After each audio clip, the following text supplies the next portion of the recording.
Imagine resting comfortably, perhaps in a quiet room, the gentle hum of existence around you. You feel present, anchored in this very moment. The world unfolds before you with seamless continuity, a constant stream of sights, sounds, and sensations. You perceive a now, a singular, undeniable point in time where everything is happening.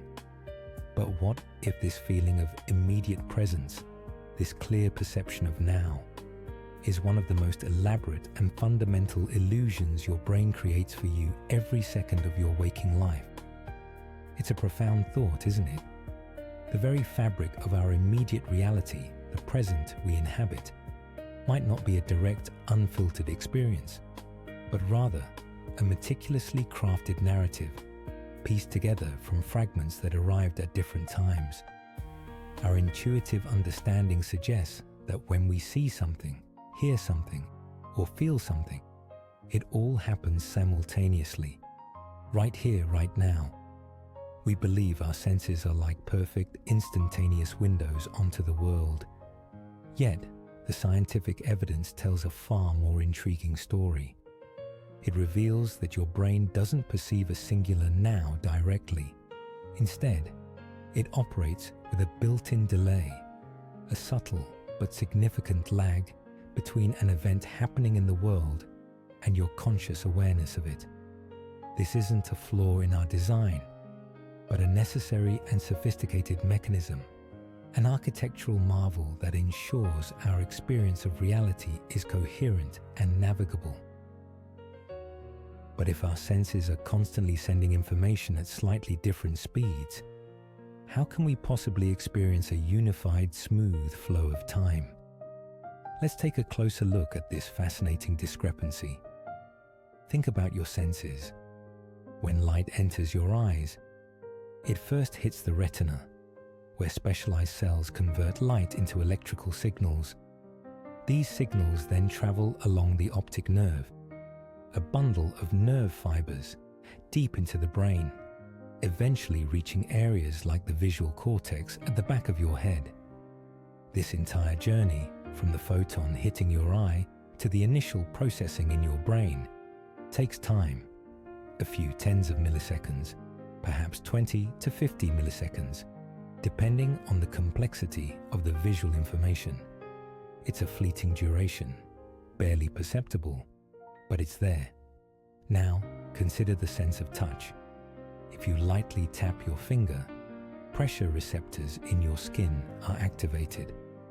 These cells generate electrical impulses that travel along nerve pathways, up your arm, through your spinal cord, and into the somatosensory cortex, located near the top of your head.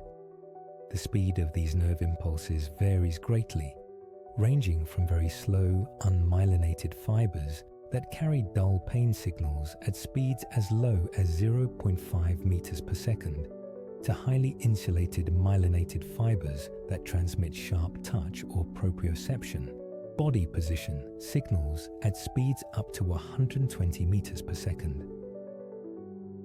This means that a touch on your hand will register in your brain faster than a touch on your foot, simply because the distance the signal has to travel is shorter. Even within the same body, information arrives at different times. And what about sound? When a sound wave reaches your ear, it causes vibrations in the eardrum, which are then amplified and converted into electrical signals by tiny hair cells in the cochlea. These signals travel along the auditory nerve to the auditory cortex. This process also involves a delay, though generally, sound processing can be slightly faster than visual processing for simple auditory events. Imagine a sudden, sharp clap. The light from the clapping hands and the sound waves both travel to you, but then they embark on entirely different neural journeys within your body. The brain has to contend with all these varying travel times, not just from the external world, but from within your own biological machinery. So here's the core paradox. If the sight of a falling object takes, say, 30 milliseconds to register, and the sound of it hitting the ground takes 20 milliseconds, and the feeling of the ground vibrating beneath your feet takes 50 milliseconds, especially if you're standing far away. How is it that you experience these events as happening all at once, in a single, coherent now? Your brain is not a passive receiver. It's an active orchestrator, a skilled conductor trying to bring an entire symphony of asynchronous inputs into a unified performance. This is where the brain's clever act of synchronization comes into play, a biological feat that underlies our very perception of reality. The sheer complexity of this task is astonishing. Your brain is constantly gathering data streams from various sources: eyes, ears, skin, nose, tongue, and internal sensors, each stream arriving with its own inherent delay. If it simply presented these raw, unsynchronized signals to your consciousness, your experience of the world would be chaotic and fragmented.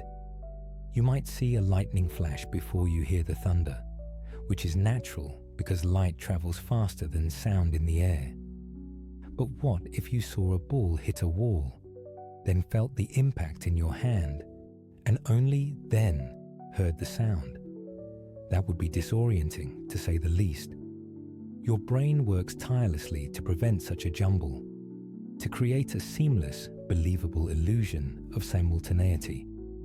It achieves this by essentially creating a perceptual buffer, or a brief window of time during which it collects incoming sensory data. Within this window, it actively processes, integrates, and binds these disparate signals together. It's almost as if the brain waits for enough information to arrive from all relevant senses before presenting a unified snapshot of reality to your conscious mind. This isn't a passive waiting game. It's an active process of prediction and reconstruction. For instance, if you see a hand reaching out to touch yours, your brain might begin to anticipate the tactile sensation, preparing to integrate it with the visual input, even before the touch actually happens. Consider an everyday example: catching a ball. When a ball is thrown towards you, your eyes track its trajectory, providing visual input. Your inner ear helps with balance and spatial orientation. Your muscles tense, preparing for the catch. All these sensory inputs and motor commands are generated and transmitted with their own delays. To successfully catch the ball, your brain must not only process these signals, but also synchronize them perfectly, predicting the ball's arrival point and time, and coordinating your hand movements to intercept it. If your brain simply reacted to each signal as it arrived, you would always be a step behind, constantly missing the ball. The fact that we can perform such complex, time-sensitive actions so effortlessly is a testament to the brain's incredible synchronization abilities. This initial lag, this built-in delay, is the first profound clue that our immediate reality is not as immediate as it seems. It tells us that our now isn't a fixed, objective point, but a constantly updated, internally constructed narrative. Your brain is not merely observing time. It is actively creating your experience of it. It's like a sophisticated movie editor, taking individual frames of sensory information, each captured at a slightly different moment, and then cutting, splicing, and even slightly delaying or accelerating certain frames to produce a smooth, continuous film that we perceive as reality. This editing happens so seamlessly, so quickly, that we are almost entirely unaware of the intricate work taking place behind the scenes. This isn't just about sensory input. It also extends to our own actions. When you decide to move your arm, the conscious decision to move might not happen at the exact same instant as the neural signal that initiates the movement in your brain. Studies have shown a measurable delay between the brain activity associated with initiating a movement and the conscious feeling of having made the decision to move. This raises fascinating questions about the nature of free will and our subjective experience of agency, implying that our sense of control might also be a carefully constructed illusion presented to us after the fact. So if our brain is constantly performing this elaborate synchronization and even reordering of events, does it ever get it wrong? And what would that even feel like? Sometimes, under specific conditions or in certain experiments, these synchronization mechanisms can be revealed, leading to fascinating perceptual illusions that expose the brain's constructive nature. These moments offer a rare glimpse behind the curtain, showing us that our now is indeed a sophisticated narrative, built from the recent past, rather than a raw, instantaneous feed. This subtle, constant construction of time, orchestrated by our brain, is fundamental to how we experience the world, shaping everything from our simple perceptions to our deepest thoughts about reality itself.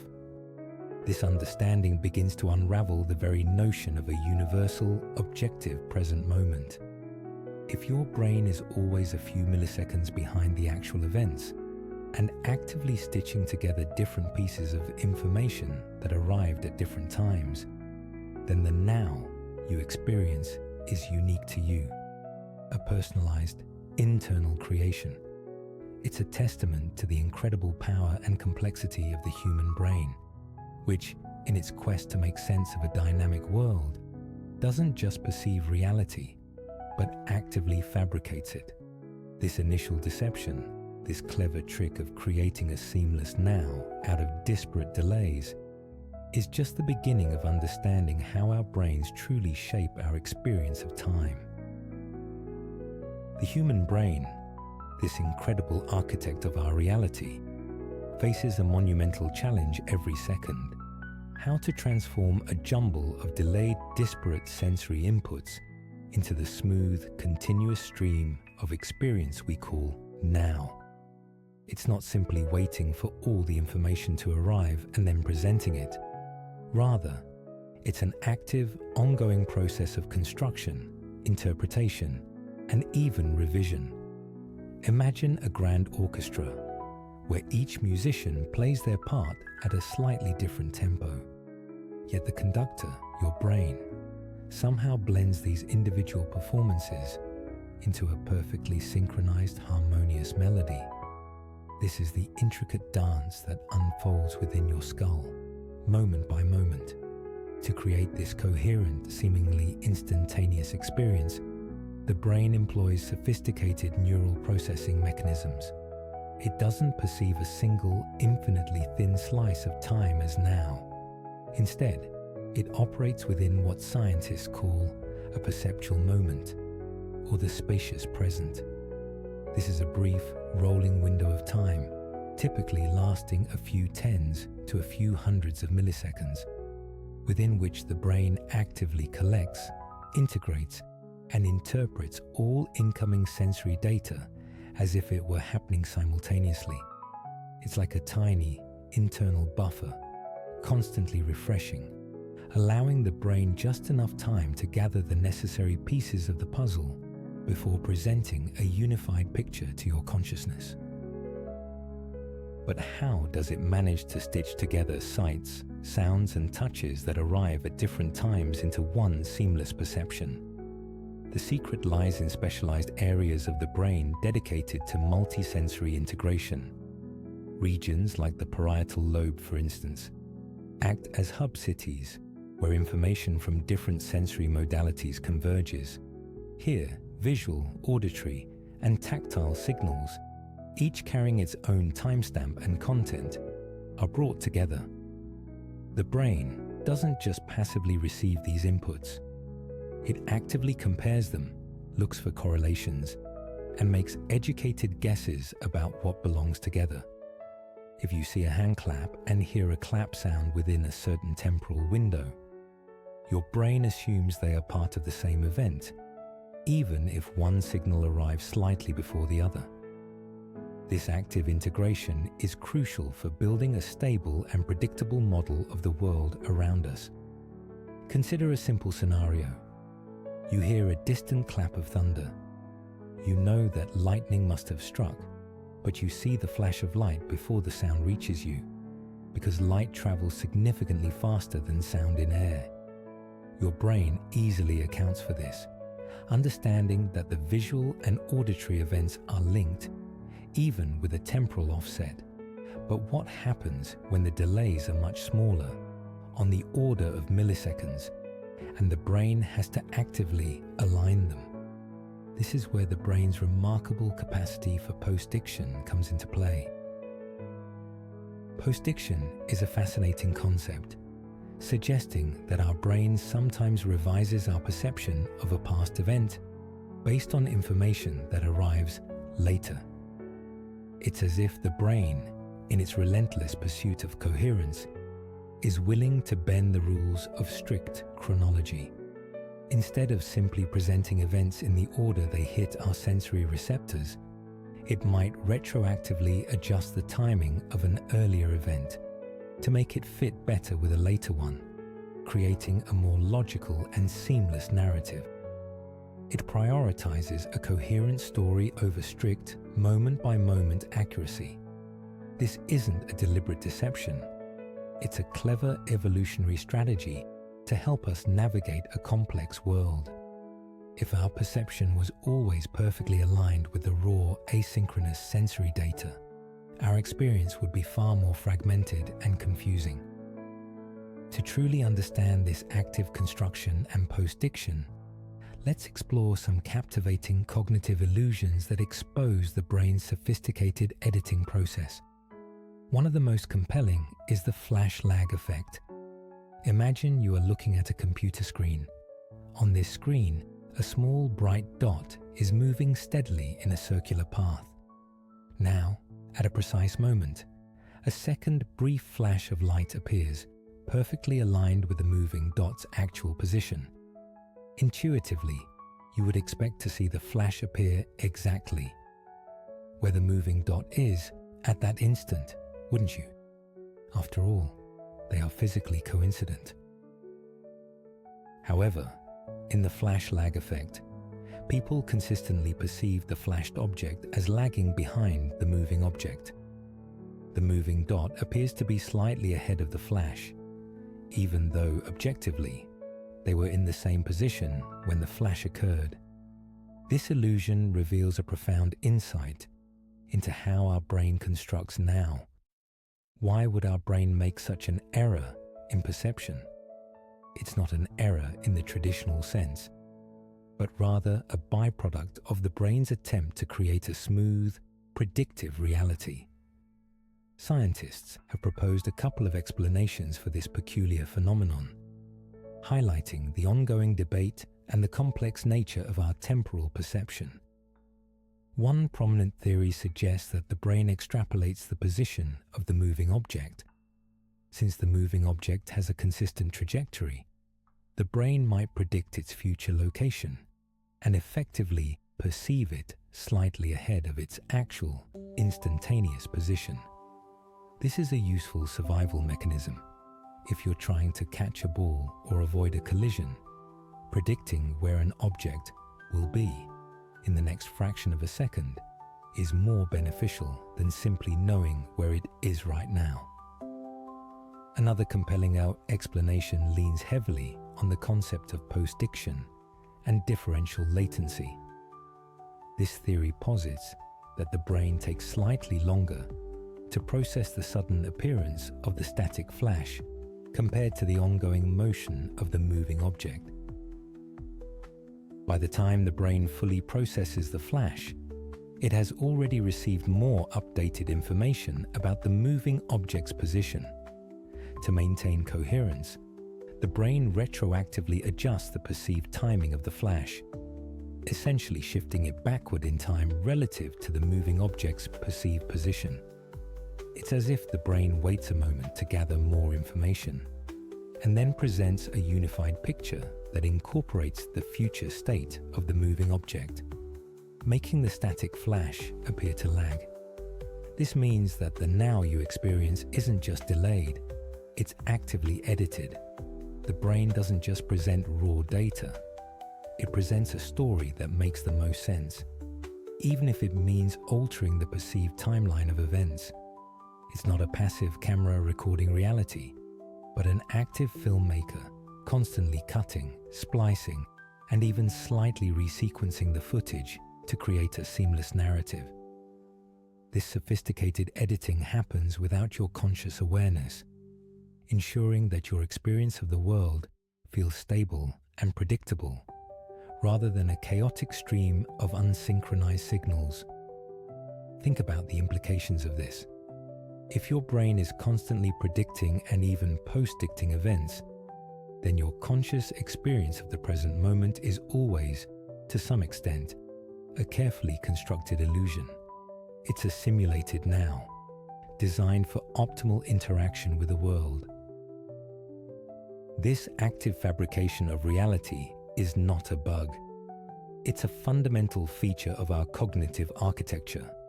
Without it, imagine trying to catch a ball, or even just crossing a busy street. The slight delays and asynchronous nature of sensory input would lead to constant misjudgments and an inability to react effectively. The flash lag effect and other similar illusions serve as powerful demonstrations that our brain is not a transparent window onto reality. Instead, it is a highly sophisticated filter and constructor, constantly interpreting, predicting, and even manipulating the flow of information to create a coherent and usable model of the world. This model is what we perceive as our immediate reality, our now. It highlights that our perception of time is deeply subjective and intricately tied to the complex processes occurring within our neural networks. So the next time you feel completely present, perfectly anchored in the now, remember this: your brain has just performed an extraordinary feat of synchronization and storytelling. It has taken disparate bits of information, arriving at different times, processed them, integrated them, and perhaps even subtly rearranged their chronology, all to present you with a seamless, continuous, and utterly convincing illusion of the present moment. This constant invisible editing shapes not only our perception of time, but also our entire experience of reality, making us question how much of what we perceive is truly out there, and how much is meticulously crafted within the confines of our own minds. We have explored how your brain meticulously stitches together disparate sensory inputs, creating a seamless, unified now that is always a fraction of a second behind actual events. This intricate dance of synchronization, a constant editing process, allows us to perceive a coherent reality despite the inherent delays in our biological systems. But what happens when this carefully constructed temporal tapestry encounters the raw, untamed force of our emotions? Does the brain's internal clock, this delicate mechanism of temporal perception, remain steadfast? Or does it bend and warp under the influence of fear, excitement, or profound boredom? Imagine a moment of intense crisis. Perhaps you are driving, and suddenly another car swerves directly into your lane. In that heart-stopping instant, as the world rushes towards an imminent collision, something peculiar often happens. Time, in that subjective experience, seems to stretch. The screech of tires, the glint of chrome, the widening eyes of the other driver. Each detail appears to unfold in slow motion. You might feel as though you have an eternity to react, to steer, to brake, to brace.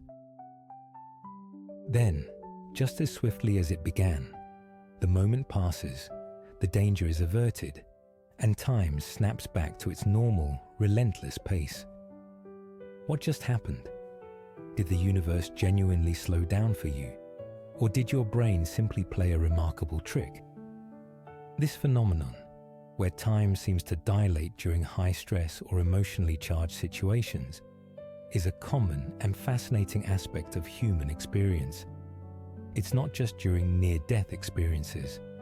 Even moments of intense excitement, like scoring a winning goal or performing on stage, can evoke this feeling of time expanding. Conversely, consider the endless tick-tock of a clock during a particularly dull meeting, or the agonizing crawl of minutes when waiting for important news. In these scenarios, time seems to compress, stretching minutes into hours, making every second feel like an eternity. Our emotional states, it turns out, are powerful modulators of our internal clock, profoundly altering our subjective perception of time's passage. So how does the brain achieve this temporal sleight of hand? How do our feelings literally bend the fabric of our perceived reality? The answer lies deep within the intricate neural architecture, particularly in regions involved in processing emotions and memory. There isn't a single, centralized time clock in the brain that speeds up or slows down. Instead, our sense of time emerges from a distributed network of brain activity, influenced by various factors, including attention, arousal, and crucially, emotion. When we experience strong emotions, especially fear, a cascade of physiological and neurological events is triggered, fundamentally altering how our brain processes information. One of the key players in this drama is the amygdala, a small almond-shaped structure nestled deep within the temporal lobe of the brain. The amygdala is the brain's alarm bell, a central hub for processing emotions, particularly fear and threat detection. When confronted with danger, the amygdala rapidly assesses the situation and initiates the fight or flight response. This triggers the release of stress hormones like adrenaline, also known as epinephrine, and noradrenaline, or norepinephrine, into the bloodstream. These neurochemicals act on the entire body, preparing it for immediate action. Heart rate increases, pupils dilate, muscles tense, and senses become heightened. But their influence extends beyond mere physical preparation. These hormones also affect brain activity. Adrenaline and noradrenaline enhance alertness and focus, directing our attention with laser precision to the perceived threat. This heightened state of arousal means that our brain begins to take in and process far more information per unit of objective time than it normally would. Imagine a video camera suddenly switching from a standard frame rate to an ultra-high-speed, slow-motion capture mode.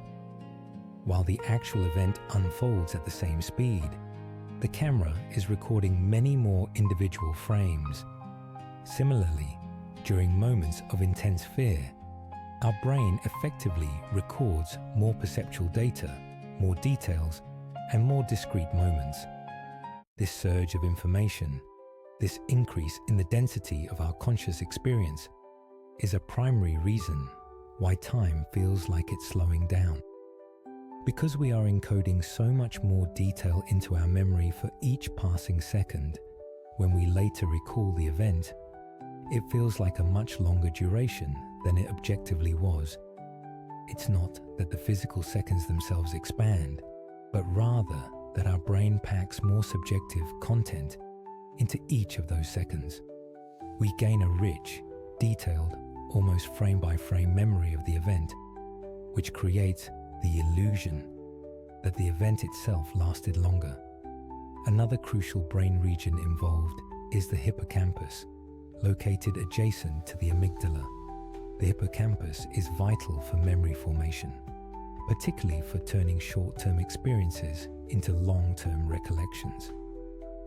During emotionally charged events, the heightened activity in the amygdala often leads to stronger and more vivid memory encoding in the hippocampus. This means that moments of fear or excitement are often remembered with exceptional clarity and detail, sometimes referred to as flashbulb memories. This enhanced memory trace further contributes to the feeling that more time has passed, as our recollection is unusually rich and extensive. Consider an experiment where participants were dropped from a great height into a net, akin to bungee jumping, a situation known to induce fear. Researchers asked them to estimate the duration of their fall and also presented them with a rapidly flickering light during the descent. The idea was to test if their perception of the flicker rate, and thus their internal clock, genuinely slowed down. What they found was fascinating. While the participants felt that the fall lasted much longer than it actually did, their ability to discern the flickering light speed did not change significantly.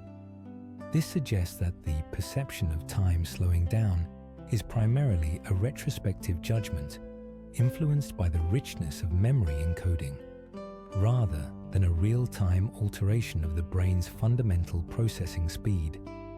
The objective now continues its relentless march, but our internal narrative of it becomes significantly embellished. But what about the opposite effect, when time seems to drag on endlessly? This often occurs during periods of boredom or monotony. When we are bored, our attention is not fully engaged. There's a lack of novel stimuli, minimal emotional arousal, and a reduced need for detailed memory encoding. The brain isn't firing on all cylinders, collecting vast amounts of data. Instead, it's operating at a lower level of cognitive intensity. Without a wealth of sensory information or emotional significance to process and store, the brain has less content to fill each moment. Consequently, when we retrospectively reflect on these boring periods, they feel protracted because so little happened, and our memory of them is sparse. The clock ticks away the same number of seconds, but our internal experience feels stretched thin, like taffy pulled to its breaking point. This interplay between attention, emotion, and memory highlights that our perception of time is not a passive reception of an external reality, but an active, dynamic construction. Our brain, the ultimate storyteller, constantly adjusts the pacing of the narrative based on its assessment of significance and relevance. When danger looms, every detail becomes crucial for survival, so the brain slows down the narrative to allow for maximum information intake and processing. When nothing of consequence is happening, the narrative speeds up, becoming a blur, perhaps to conserve cognitive resources. Are there other neurochemicals at play? Absolutely. Dopamine, a neurotransmitter associated with reward, motivation, and pleasure, also plays a role in our temporal perception. When dopamine levels are high, such as during exciting or rewarding activities, time often seems to fly by. This is partly because dopamine pathways are involved in predicting and valuing future rewards. And when we are engaged in an activity that provides a continuous stream of these signals, our attention is fully absorbed, and our brain is efficiently processing a continuous flow of positive reinforcement. The lack of conscious effort to track time, coupled with the rich, engaging experience, makes the minutes melt away. So the brain isn't just creating a coherent now from delayed sensory inputs. It's also dynamically adjusting the rate at which that now unfolds, depending on our emotional landscape. This means that the present moment is not only a subjective construction in terms of its content and synchronization, but also in terms of its perceived duration. It's a testament to the brain's incredible flexibility and its constant effort to optimize our experience of the world for survival and well-being. But if our emotions can so profoundly alter our perception of time, how reliable is our memory of past events, especially those colored by strong feelings? This leads us to a fascinating question. If subjective time can be so easily warped by emotion, Does this have implications for our legal systems, for eyewitness testimonies, or even for our personal understanding of our own history? Eyewitness accounts of traumatic events, for instance, are often incredibly detailed, yet their estimations of duration can be significantly inaccurate, usually overestimated. The person truly believes the event lasted longer because their brain, under duress, encoded so much more information. This is not a deliberate lie, but a natural consequence of how our brain functions under extreme emotional pressure. It underscores the profound difference between objective, clock time, and our deeply personal, subjective experience of it. This dynamic interaction between emotion and time perception also informs our understanding of mental health conditions. For individuals experiencing anxiety or depression, time can often feel distorted. A person suffering from anxiety might find that moments of worry stretch out interminably, while someone with depression might describe a sense of perpetual slowness, as if stuck in molasses, where every day feels like an eternity. These subjective temporal distortions are not just symptoms. They are fundamental aspects of the lived experience of these conditions, demonstrating the deep connection between our emotional well-being and our perception of reality. Ultimately, the brain's ability to warp time based on emotional states is a sophisticated adaptive mechanism. In moments of danger, slowing down perceived time allows for more thorough processing and potentially life-saving reactions. In moments of engagement and joy, allowing time to fly by enhances the pleasure and reduces the feeling of tedious waiting. And in moments of boredom, perhaps the brain is simply signaling a need for novelty and stimulation, prompting us to seek out more engaging experiences. The now we inhabit is not just a synchronized moment. It is a moment imbued with emotional weight, its duration dynamically adjusted by the brain to serve our survival and our subjective experience. This constant recalibration of our internal clock by emotions means that our personal timeline is not a rigid, linear progression of seconds and minutes, but a fluid, dynamic narrative. Some chapters are vividly detailed and feel long, while others are compressed and quickly forgotten. This rich, subjective experience of time, while an illusion in terms of an objective measurement, is profoundly real in its impact on our lives, shaping our memories, our decisions, and our very understanding of our place in the world. It's another powerful reminder that our brain doesn't just passively observe reality, it actively sculpts it, moment by perceived moment. We have explored how your brain, the ultimate orchestrator, meticulously stitches together delayed sensory inputs to fabricate a coherent now. It's a marvel of biological engineering, ensuring that you perceive a unified reality, even if it's always a fraction of a second behind actual events.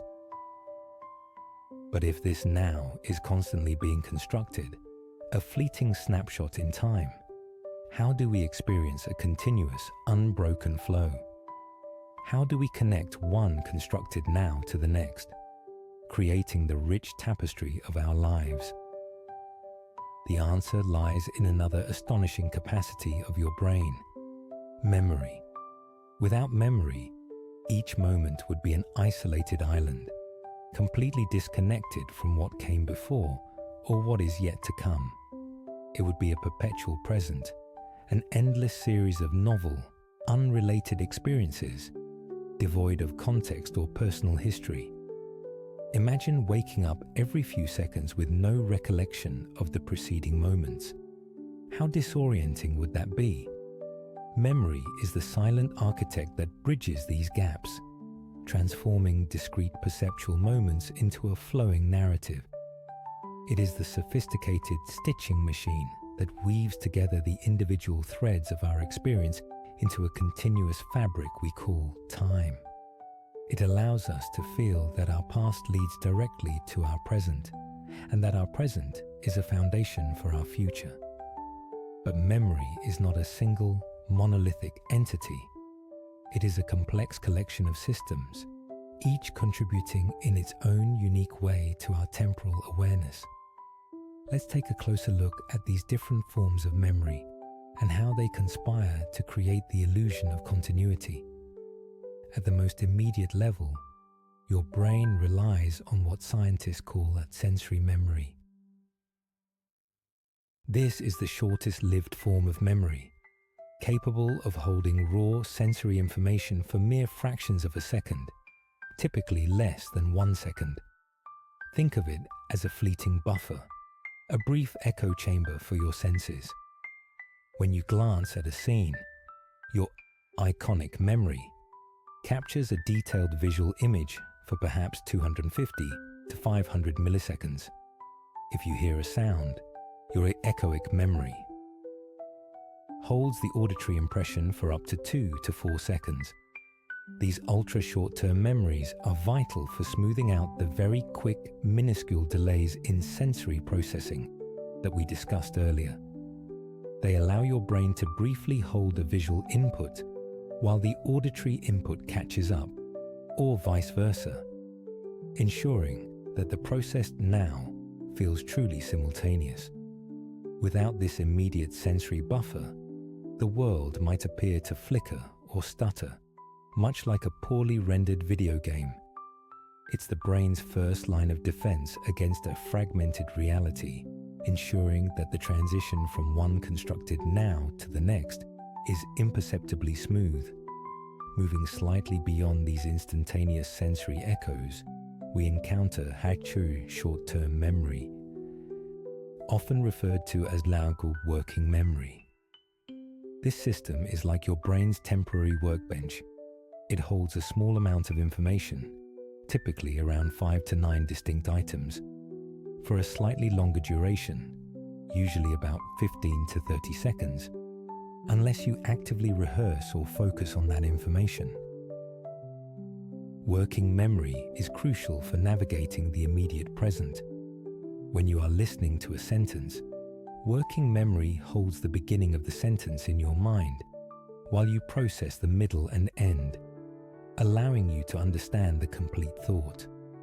When you're following a conversation, it helps you keep track of what was just said, so you can formulate a coherent response.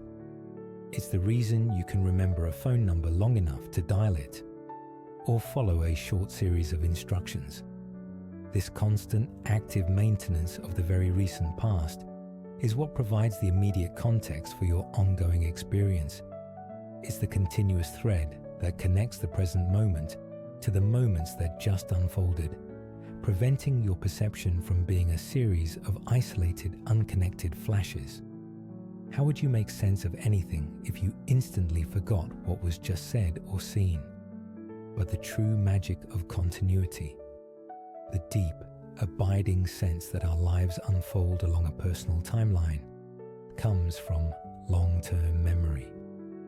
This is where the vast archive of our experiences, knowledge, and skills resides, with a capacity that is virtually limitless. Long-term memory is typically divided into several categories, but 2 are particularly important for our sense of time: episodic memory and semantic memory. Episodic memory is your mental autobiography. It stores memories of specific events that you have personally experienced, complete with their unique context of time and place. Remembering your last birthday party, what you ate for breakfast yesterday, or the first time you learned to ride a bicycle, these are all episodic memories. Each of these memories is time-stamped, not with an exact numerical value, but with a sense of when it happened relative to other events in your life. It's this system that allows you to construct a personal history, a chronological sequence of events that forms the narrative of your existence. Without episodic memory, you would have no personal past, no sense of how you arrived at this now. your experiences would lack depth, and your identity would be constantly adrift. It gives you the feeling of continuity not just over seconds, but over years and decades. Then there is semantic memory, which stores general knowledge, facts, concepts, and ideas about the world, independent of personal experience. Knowing that Paris is the capital of France, understanding the laws of physics, or remembering the meaning of words are examples of semantic memory. While it doesn't directly provide a personal timeline, semantic memory gives context to our experiences. It allows us to understand the world's progression, the history of humanity, and the scientific principles that govern our universe. This shared understanding of how things work and how they have evolved contributes to our collective sense of time, providing a broader framework within which our personal narratives are situated. Together, these memory systems, from the fleeting sensory buffers to the vast archives of long-term experience, work in concert to create the illusion of a smooth, continuous flow of time. They act as the stitching machine, weaving together the discrete moments constructed by our perceptual systems into a seamless, unfolding story. This brings us to a crucial concept in the philosophy and psychology of time perception: the sad, specious present. The idea of the specious present was first articulated by the philosopher William James in the late 19th century. He proposed that our conscious now is not an infinitely thin, razor-sharp slice of time, but rather a duration, a brief, rolling window or bubble of time that encompasses not just the immediate instant, but also a sliver of the very recent past and a hint of the immediate future. Imagine it not as a single point on a line, but as a small segment of that line, moving continuously forward. This window typically lasts from a few hundred milliseconds up to several seconds, varying depending on what we are doing, our level of attention, and our emotional state. When you listen to a musical note, for instance, your brain doesn't just perceive the note itself. It perceives the note in the context of the note that just finished and the one that is about to begin. This allows you to appreciate melody and rhythm, which are inherently temporal experiences. The specious present is what allows us to integrate sequences of events into meaningful wholes. It's why we can follow a conversation, understand a melody, or appreciate a complex action unfolding over a few seconds. It's the span of time that your working memory can hold and actively process, making sense of the immediate past in relation to the fleeting present. Without this window, without this specious present, our experience would be incredibly fragmented, a series of disconnected flashes without coherence.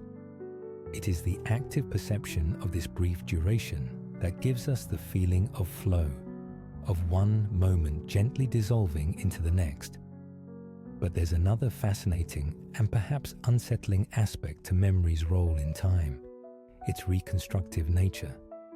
We often think of memories as perfectly preserved recordings, like video clips we can replay exactly as they happened. However, scientific research has shown that memory is not a precise playback system. It is a creative, dynamic, and often fallible process of reconstruction. Each time you recall an event, your brain doesn't simply retrieve a stored file. It actively rebuilds that memory, often filling in gaps, adding details, or even subtly altering aspects based on your current knowledge, beliefs, emotions, and even suggestions from others. Consider recalling a conversation you had last week. You might remember the main points, the general feeling, and perhaps a few key phrases. But your brain will likely fill in the precise wording, the facial expressions, or even the exact sequence of certain exchanges based on your general knowledge of how conversations unfold and your current emotional state regarding the person or topic. This process of reconstruction means that our memories are not static. They are fluid and can evolve over time. Details can be enhanced, suppressed, or even invented without our conscious awareness. This blurring of lines between what actually happened and what we believe happened can significantly influence our personal timeline. This reconstructive aspect of memory has profound implications for our sense of continuity. If our past is constantly being re-edited, subtly adjusted with each recall, then our personal timeline is not a fixed historical document, but a constantly updated narrative. The now we inhabit is not just shaped by incoming sensory data, but also by this ever-evolving story of our past. It means that our understanding of who we are, what we have done, and how we got to this moment is a dynamic, living creation of our brain. This constant re-evaluation of our past ensures that our personal narrative remains coherent and consistent with our present self, even if it means sacrificing some objective accuracy along the way.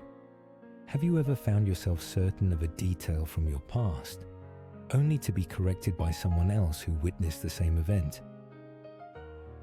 This experience is a common demonstration of memory's reconstructive nature. These subtle shifts and adjustments are not malicious deceptions. They are simply how the brain maintains a consistent and functional self-narrative. It prioritizes coherence over perfect fidelity, ensuring that our personal story makes sense and provides a stable foundation for navigating the present and planning for the future. So if our memories are constantly being rewritten and re-edited, how much of our personal history is truly accurate?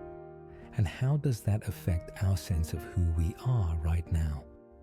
It means that our experience of the past is not a fixed anchor, but a dynamic resource, continuously being sculpted to support our present self. This complex interplay of sensory memory, working memory, and long-term memory, particularly its reconstructive nature, crafts a deeply personal and often unique timeline for each of us. The now we perceive is not just a brief constructed moment. It is a moment deeply embedded in a rich, constantly evolving narrative of our own making. It is a testament to the brain's incredible ability not just to experience time, but to actively invent its continuity, giving us the profound and comforting illusion of a life unfolding seamlessly from past to present and into the future.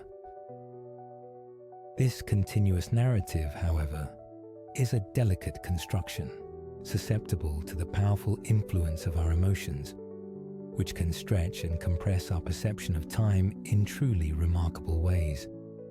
We've journeyed through the intricate ways our brain takes disparate sensory inputs, each arriving at its own unique subtle delay, and then brilliantly stitches them into the seamless tapestry we call the present moment.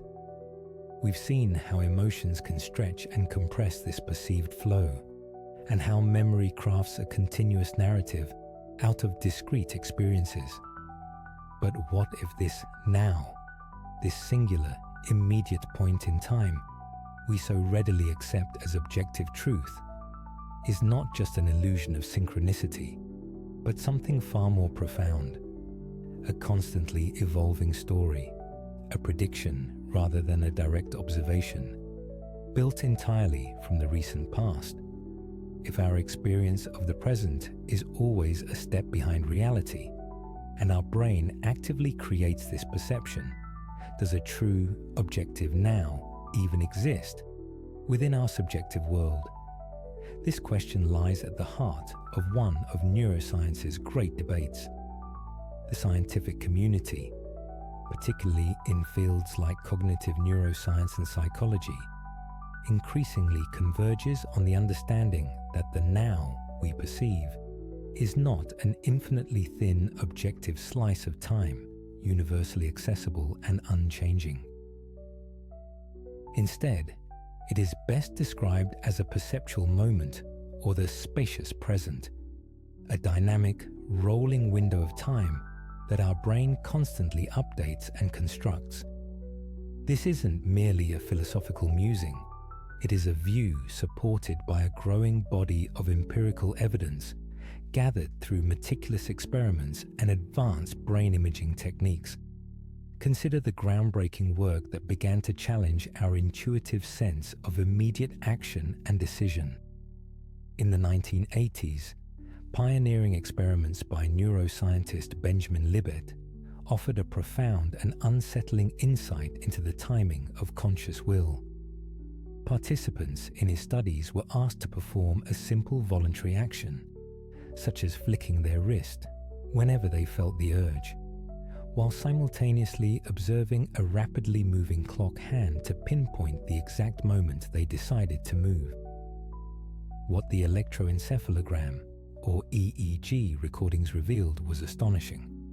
The EEG, which measures electrical activity on the scalp, showed a distinctive pattern of brain activity, known as the readiness potential, hundreds of milliseconds, sometimes up to 500 milliseconds, or half a second, before the participant reported their conscious decision to act.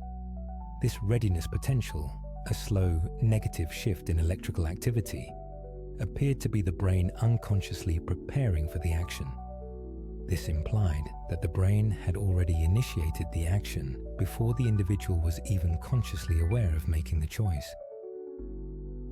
These findings sparked intense debate, with some interpreting them as a challenge to the very notion of free will. If our brain makes decisions before we are consciously aware of them, are we truly the authors of our actions, or merely spectators to a show our brain produces? While the interpretation of Libet's work remains complex and nuanced, with some arguing that the readiness potential represents a predisposition rather than an irreversible commitment, and that a conscious veto might still exist, it undeniably highlighted that our conscious experience of now and our sense of agency are not as immediate or straightforward as they feel. It forced us to reconsider the timeline of our own intentions, revealing a hidden layer of unconscious processing that precedes our subjective awareness. Further evidence comes from modern brain imaging techniques like functional magnetic resonance imaging, or fMRI. This method allows scientists to observe which areas of the brain are active during specific tasks by measuring changes in blood flow. Studies using fMRI reveal that when people are asked to make fine temporal judgments, for example, distinguishing between two events that occur very close together in time, or estimating the duration of a sound, specific brain regions show increased activity. Areas such as the prefrontal cortex, crucial for planning and decision-making, and the parietal lobe, involved in spatial awareness and multi-sensory integration, are consistently implicated. This suggests that the brain isn't passively receiving a timestamp.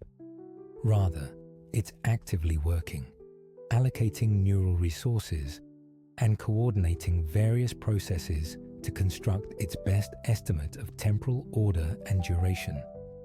Even the subtle perceptual illusions we discussed earlier, like the flash lag effect where a moving object appears ahead of a simultaneously flashed object, serve as empirical proof of the brain's active role.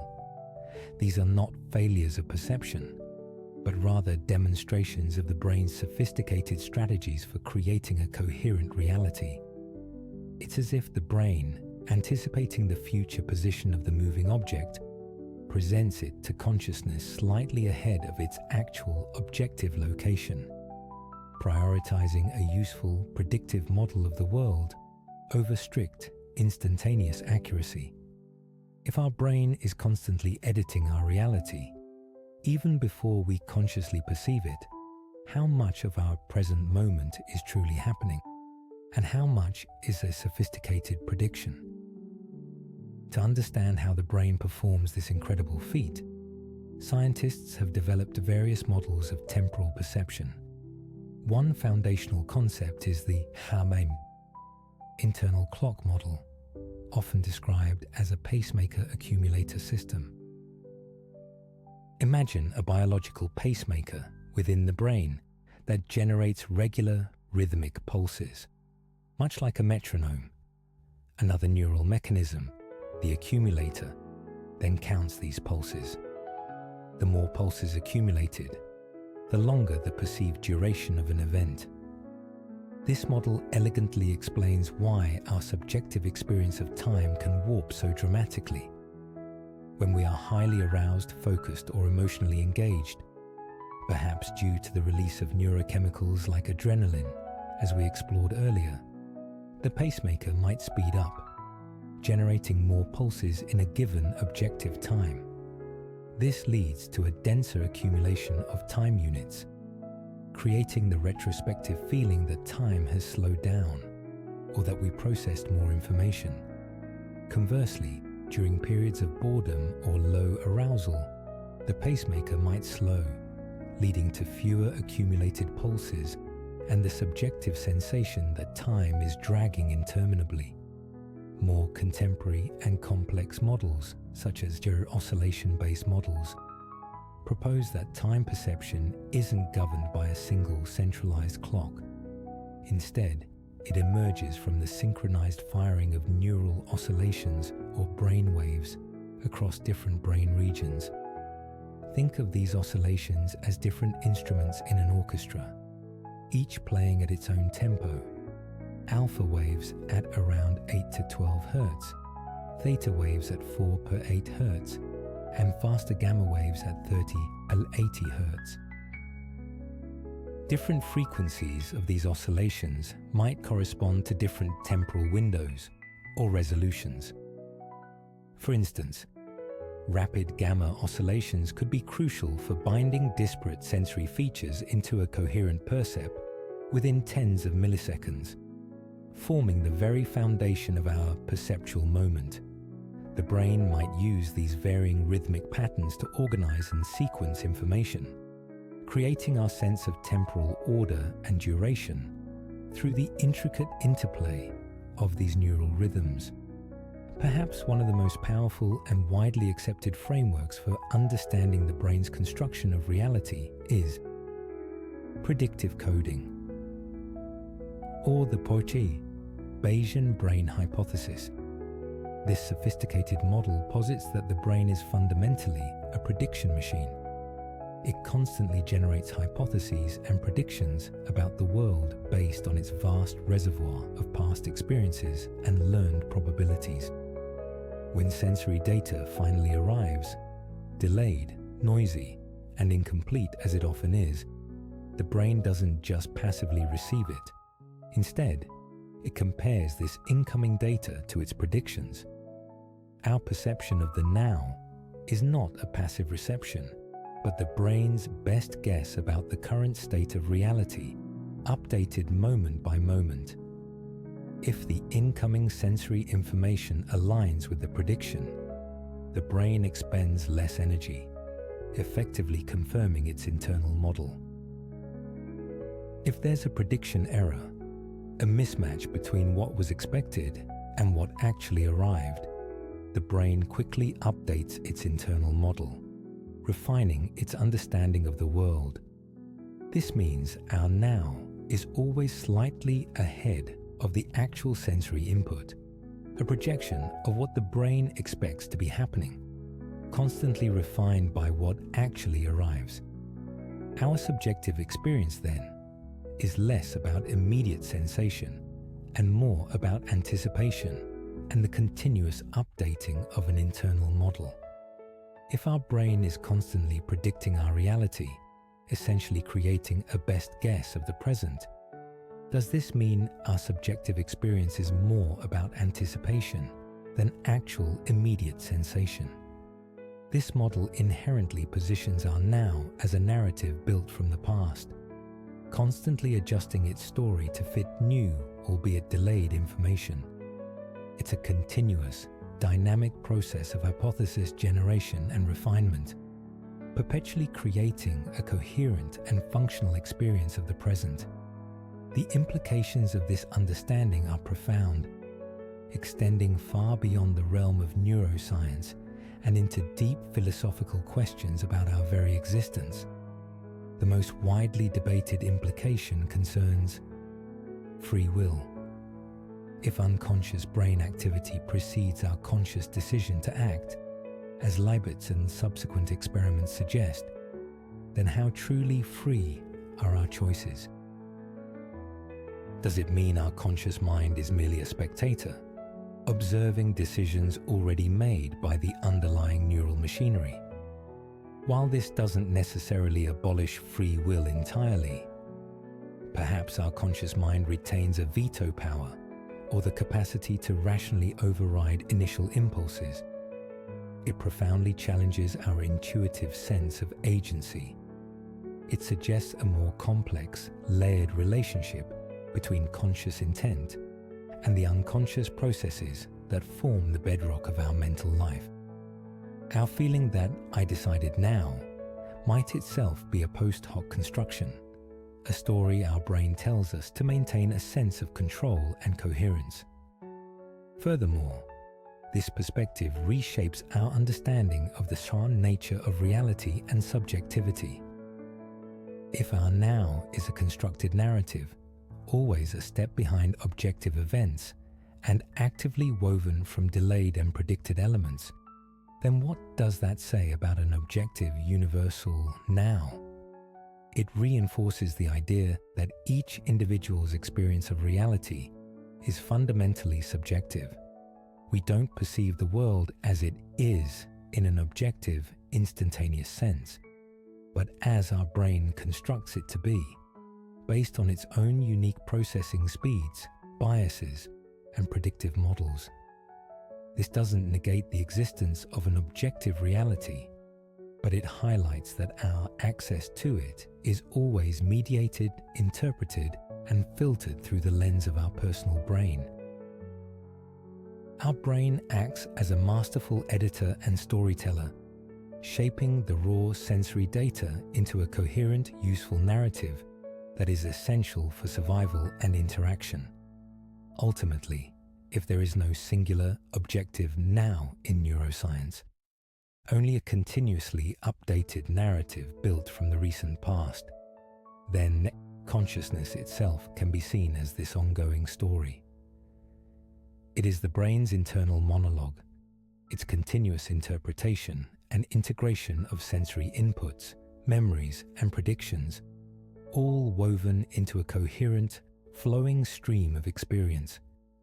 This narrative is what gives us our sense of self, our personal history, and our anticipation of the future. Consciousness isn't a single static point in time, but a dynamic process, a continuous unfolding. It is the brain's most sophisticated mechanism for making sense of its own operation and the dynamic world around it, presenting us with a unified, albeit constructed, reality. In essence, neuroscience suggests that our conscious now is not a snapshot of objective reality, but a carefully curated and often predicted story, assembled by the brain from past data to create a seamless, functional experience. Think of it like a seasoned novelist meticulously crafting a compelling story. The author, your brain, gathers countless bits of information, sensory inputs, fragments of memory, subtle expectations, and then decides on the pacing, sometimes making time feel fast, other times slow. It even rewrites past scenes, a phenomenon akin to post-diction, to ensure the plot, which is your conscious experience, flows smoothly and makes profound sense. This narrative is never static. It's a living, breathing entity, constantly being updated, revised, and presented to consciousness, the dedicated reader, as the current, unfolding present. This ongoing, active process vividly highlights the brain's role as a proactive architect of our reality, rather than a passive receiver. Despite these profound insights, many questions continue to captivate researchers. How exactly do different brain regions synchronize their activity across varying timescales to create a unified temporal experience? What are the precise neural codes for duration and sequential order? The enduring binding problem, the mystery of how disparate sensory features, processed in separate brain areas, are combined into a single, coherent percept, is intimately linked to the problem of temporal perception. Scientists are actively exploring these mysteries using increasingly advanced techniques, from recording individual neuron activity in awake subjects to using sophisticated computational models that simulate brain processes.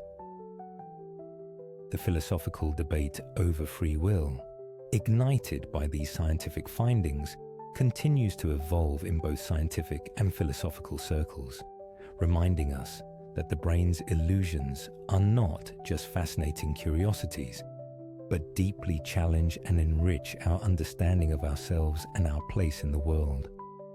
Understanding that our now is a constructed narrative, rather than an objective truth, fundamentally shifts our perspective. It moves us from a passive observer of time to an active participant in its creation, revealing the brain as the ultimate architect of our subjective reality. After journeying through the intricate mechanisms of our brain, unraveling the subtle delays in sensory perception, witnessing how emotions warp the fabric of our subjective time, understanding memory's role in stitching moments into a continuous flow, and confronting the scientific consensus that no true now exists as an objective point, we arrive at a crucial realization. This isn't merely an academic curiosity. It's a profound insight with tangible implications for how we navigate our daily lives, how we design future technologies, and ultimately, how we understand ourselves. What does it truly mean to live in a reality that is, in essence, a sophisticated narrative constantly being written by our own brains? Consider the practical significance of this understanding.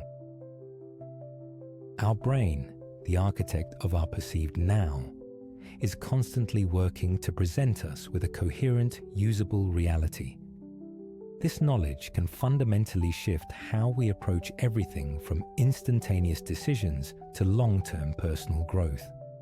It encourages a deeper introspection, moving us beyond a naive belief that what we see, hear, and feel is a direct, unfiltered reflection of an objective external world.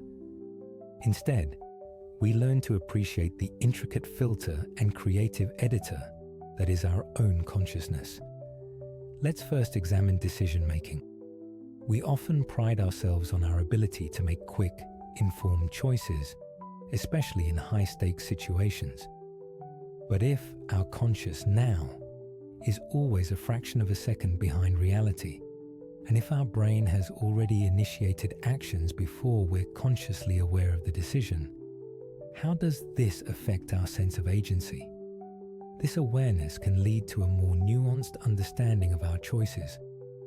For instance, in a sudden emergency, like swerving to avoid an obstacle while driving, the decision to act feels instantaneous. Yet, neuroscience suggests that the brain's motor cortex may have already begun preparing the necessary movements milliseconds before we consciously register the threat and decide to react. This isn't to say we lack control, but rather that our conscious experience of control is part of the brain's constructed narrative, elegantly presented to us to maintain a sense of self and agency. Recognizing this can foster a greater appreciation for the rapid, often unconscious, processing power that underpins our survival instincts and everyday competence. It also prompts us to question: are all our conscious decisions merely reflections of processes already set in motion by the deeper, unseen machinery of the brain? This also ties directly into our reaction times. Athletes, pilots, and surgeons train rigorously to shave milliseconds off their response. They achieve this not by speeding up the inherent neural transmission rates, which are largely fixed, but by optimizing the processing and predictive capabilities of their brains. By repeatedly exposing themselves to specific scenarios, they build highly efficient neural pathways, allowing their brains to anticipate events and initiate responses with minimal delay. For example, a tennis player doesn't merely react to the ball after it's hit. Their brain is constantly predicting its trajectory based on the opponent's body language, racket angle, and past experience. This predictive coding, the brain's ability to forecast future sensory input based on current data and past patterns, allows us to act as if we are perceiving the present instantaneously, even though we are always operating on a slight delay. The illusion of immediate reaction is, in fact, a testament to the brain's sophisticated predictive algorithms constantly running in the background. And what about the deeply personal practice of mindfulness? This ancient discipline often encourages us to be present, to anchor ourselves in the here and now. But if the now is a construct, a narrative rather than an objective point, how does this scientific understanding inform or even deepen our mindfulness practice? Instead of striving for an unattainable, infinitely thin slice of objective time, mindfulness can be reframed as an act of observing the brain's ongoing construction of reality. It's about paying attention to the continuous, rolling, specious present, that brief window of perception where past, present, and anticipated future are woven together. When we practice mindfulness, we are not finding a static now, but rather becoming aware of the dynamic, ever-changing narrative our brain is telling us. We observe the incoming sensory data, the fleeting thoughts, the arising emotions, all as elements of this continually unfolding story.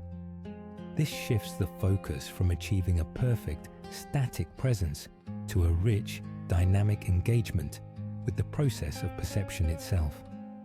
It can lead to a greater acceptance of the transient nature of experience, reducing the anxiety that often arises from trying to cling to a fixed now that doesn't actually exist in the way we commonly imagine. Can embracing this constructed reality actually make us more present? Beyond our personal experience, this understanding offers profound insights for the advancement of technology, particularly in fields like artificial intelligence and virtual reality. For AI, teaching a machine to perceive and interact with the world in a human-like way requires more than just processing raw data. It demands the ability to integrate asynchronous sensory inputs, to predict future events, and to construct a coherent internal model of reality, much like our brains do. Current AI systems often struggle with the binding problem, combining disparate pieces of information, e.g., the visual shape of an object with its sound and texture, into a unified perception. Our brain's mechanisms for creating a seamless now out of delayed and varied inputs could inspire new architectures for AI, allowing them to build more robust and adaptive perceptual systems. Imagine an autonomous vehicle that doesn't just react to individual sensor readings, but actively constructs a predictive, integrated now of its surroundings, anticipating the movements of other vehicles and pedestrians with human-like intuition. In the realm of virtual reality, the brain's temporal quirks are paramount. One of the biggest challenges in creating truly immersive VR experiences is latency. The delay between a user's action and the visual feedback in the headset. Even delays as small as 20 to 30 milliseconds can cause simulator sickness, disorientation, and break the sense of presence. This is because our brains are exquisitely sensitive to the mismatch between our visual input and our vestibular balance system, and also to the lag in our own motor commands. By understanding how the brain uses post-diction and perceptual buffers to smooth out reality, VR developers can design systems that cleverly exploit these mechanisms. For example, they might intentionally introduce subtle, imperceptible delays or manipulations in certain sensory channels to align them with others, creating a more convincing illusion of a unified, instantaneous experience. Could VR experiences one day leverage our brain's own temporal illusions to feel more real than reality itself? This deep knowledge of subjective time perception is crucial for crafting digital worlds that truly fool our sophisticated biological processes. Ultimately, recognizing that our now is a sophisticated narrative built from the past and continuously updated empowers us to better comprehend our own subjective experience and the very nature of consciousness itself. It allows us to move beyond the simplistic view of the mind as a passive receiver of information. Instead, we see it as an active, creative storyteller, constantly weaving together threads of sensation, memory, and anticipation into the rich tapestry of our personal reality. This narrative isn't static, it's dynamic, influenced by our emotions, our memories, and even our expectations. This understanding is profoundly liberating. It means that our experience of time, which feels so fundamental and objective, is in fact a deeply personal and internal construction. It opens up avenues for greater empathy as we recognize that another person's now, their subjective reality, might be subtly but significantly different from our own. It underscores the incredible complexity and beauty of the human brain, an organ that doesn't just process information, but actively sculpts our entire world. So when you next feel firmly rooted in the present moment, remember the intricate dance happening within your skull. Remember the fleeting photons, the traveling nerve impulses, the chemical messengers, and the tireless work of synchronization. Your brain is not just perceiving the world, it is perpetually creating it, milliseconds by exquisite millisecond. The now you inhabit is not a fixed point on an objective timeline, but a vibrant, ever-unfolding story, curated and presented by the most sophisticated storyteller you will ever know, your own mind. This illusion of time, far from being a flaw, is a masterpiece of biological engineering, allowing us to navigate, interact with, and find meaning in a world that would otherwise be a chaotic jumble of unsynchronized signals. It is the very foundation of our conscious experience, a testament to the extraordinary power of the brain to not just exist, but to create the very reality in which it lives. And with this understanding, we gain a deeper appreciation for the grand, ongoing narrative that is our life, moment by constructed moment.